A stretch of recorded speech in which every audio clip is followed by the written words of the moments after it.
Yes, good evening po sa lahat ng mga bagets nagwa-watch ngayon. So, mag-unboxing po. Pero actually, hindi na to unboxing. Nabuksan ko na. Okay, too late. Okay, of course, first and foremost, ano ba yung ipa-vlog natin ngayon? Content is yung sikat ngayon. Okay? Kasi trending ngayon na mahilig tayo sa mga smartwatch. Okay? So, paano pa meron pala sa market na mas mura lang na smartwatch na maging tao dito, Totyal. Okay? Yan po, ito yung watch. Okay?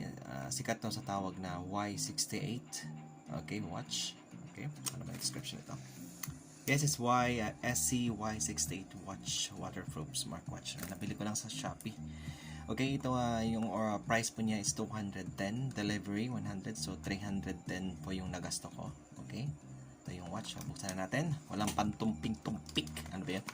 Tumpik-tumpik. Buksan. Okay. Ayan.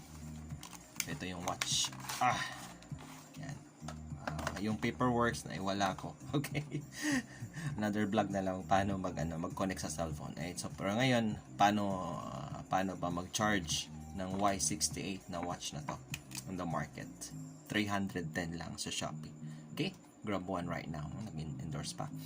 Anyway, ito po, one of the questions po na sa mga vlogger din, kasi dire-diretso yung iba. Pero yung content na to is paano po mag-charge sa bagong watch na po na order na itong Y68 na watch. Okay, paano mag-charge? Kasi walang charging cable nauna.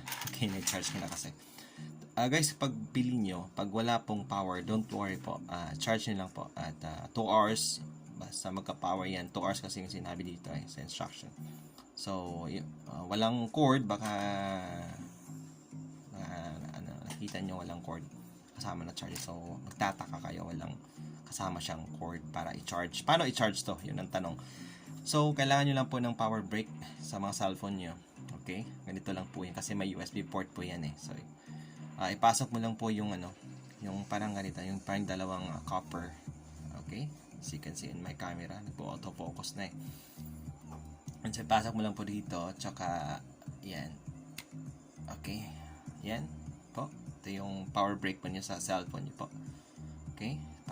Okay. Pagkatapos niya na, okay. Hanap kayo ng, ang dami kong okay. Hanap lang po kayo ng, saksakan. Okay.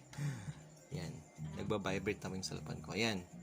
So, kita nyo po yan. Nagcha-charge na po sa yan. Nakita po yung, Kita nyo ba? Okay. Yung battery indicator, nagcha-charge po yung cellphone natin. So, yan lang po kadali mga kaibigan. So, wait lang po kayo ng 2 hours, magcha-charge na po yan.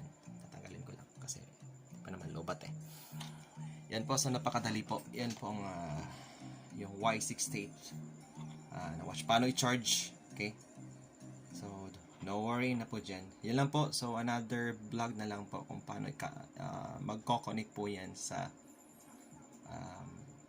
cellphone natin. Bye-bye.